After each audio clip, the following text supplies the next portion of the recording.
Bismillahirrahmanirrahim. Assalamualaikum warahmatullahi wabarakatuh. Waalaikumsalam warahmatullahi wabarakatuh. Di sini kami akan berdiskusi mengenai evaluasi dalam pendidikan agama Islam. Saya Devina Aulia dan ada saya Andra Pradipta Nasution. Saya Selena. Jadi di sini yang pertama akan kita bahas yaitu mengenai evaluasi. Jadi teman-teman, evaluasi merupakan proses sistematis untuk mengumpulkan dan menganalisis data tentang hasil belajar siswa dalam pendidikan agama Islam. Evaluasi bertujuan juga untuk mengetahui sejauh mana tujuan pembelajaran tercapai dan membantu dalam meningkatkan kualitas pendidikan. Jadi memang evaluasi dalam pendidikan agama Islam ini sangat penting karena bertujuan yang tadi saya sebutkan, yaitu untuk mengetahui sejauh mana tujuan pembelajaran tercapai dan membantu dalam meningkatkan kualitas pendidikan. Selanjutnya di sini juga kita bisa lihat pemaparan tujuan evaluasi. Bukan hanya itu, ada 4. Yang pertama yaitu mengetahui kemajuan siswa. Dalam hal ini evaluasi membantu guru dalam menilai sejauh mana siswa telah menguasai materi pelajaran yang telah guru sampaikan atau kita sampaikan sebagai seorang guru. Selanjutnya yaitu ada menentukan kriteria lulusan. Evaluasi menentukan apakah siswa memenuhi standar lulusan yang telah ditetapkan atau tidak.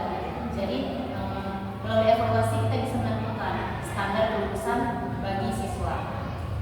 Selanjutnya yaitu ada memberikan umpan balik.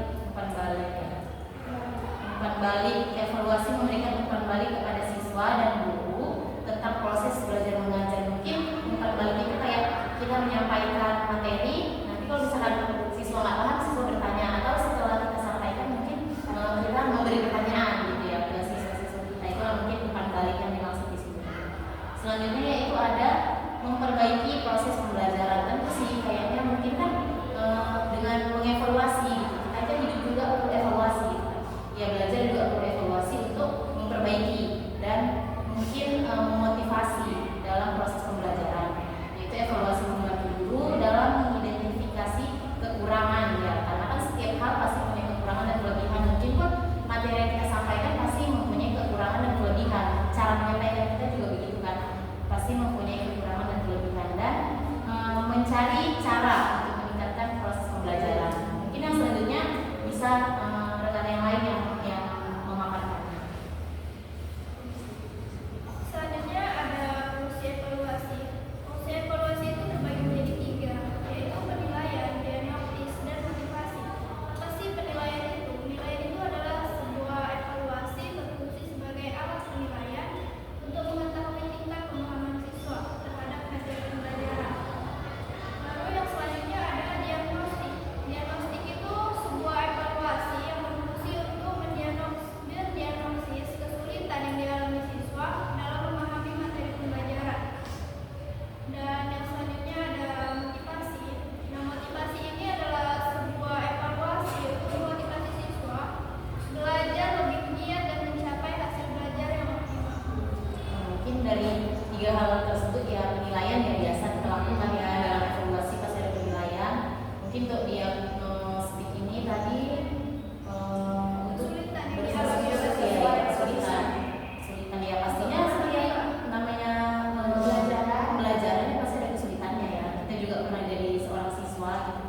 Selanjutnya evaluasi juga bisa berbentuk motivasi ya, berbentuk motivasi untuk siswa agar lebih giat dan lebih rajin lah dalam mencapai hasil belajar yang optimal. Oke, selanjutnya mungkin Hajra. Di sini ada penggunaan evaluasi.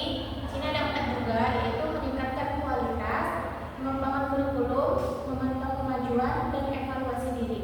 Di sini meningkatkan kualitas itu bisa dibilang evaluasi membantu dalam mengidentifikasi kelemahan dan kekurangan dalam proses belajar mengajar sehingga dapat diperbaiki.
beda-beda ya, beda-beda cara memahami metode pembelajarannya. Ada yang mungkin dengan metode ceramah dia mungkin lebih susah karena mendengarkan gurunya ngomong gitu ya. Ada juga yang melalui metode mungkin proyek ya, kelompok gitu, karena kan dia suka mungkin diskusi dengan teman-teman yang lain gitu ya, itu juga karena kan setiap siswa pasti ada punya kekurangan dan kelebihan masing-masing. Selanjutnya yaitu pembuatan strategi. Mungkin di sini berdasarkan hasil evaluasi, guru dapat mengembangkan strategi pembelajaran yang lebih efektif ya. Guru sih kayak gimana guru ini kayak apa cara yang karena kan pertama pastinya guru itu harus menentukan metode apa yang dipakai. Selanjutnya untuk menunjang metode tersebut kita harus memikirkan strategi apa yang cocok yang kita gunakan untuk menunjang metode pembelajaran tersebut biar bisa tercapai proses belajar yang baik.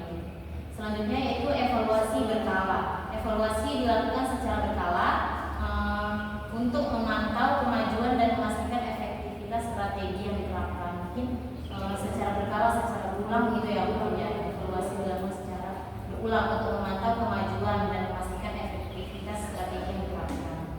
Kemudian di sini ya ada kesimpulan, evaluasi merupakan bagian integral dari sistem pendidikan agama Islam ya. Pasti sih nggak cuma pendidikan agama Islam aja, pasti di semua bidang studi pendidikan perlu evaluasi gitu. Melalui evaluasi yang objektif, reliabel dan valid, kualitas pendidikan dapat ditingkatkan. Ya, melalui evaluasi pasti pendidikan dapat meningkat. Karena kalau nggak ada evaluasi kita nggak tahu bakalan kekurangan apa di pembelajaran ini, makanya memang perlu evaluasi. Dan tujuan pembelajaran dapat tercapai secara efektif. Ya pastinya karena kan dengan evaluasi kita juga melakukan penilaian ya, baik itu keterampilan, sikap dan cara belajar dia gitu, siswa tersebut. Makanya ya pasti dibutuhkan evaluasi untuk dapat tercapainya pembelajaran yang efektif. Oke, mungkin diskusi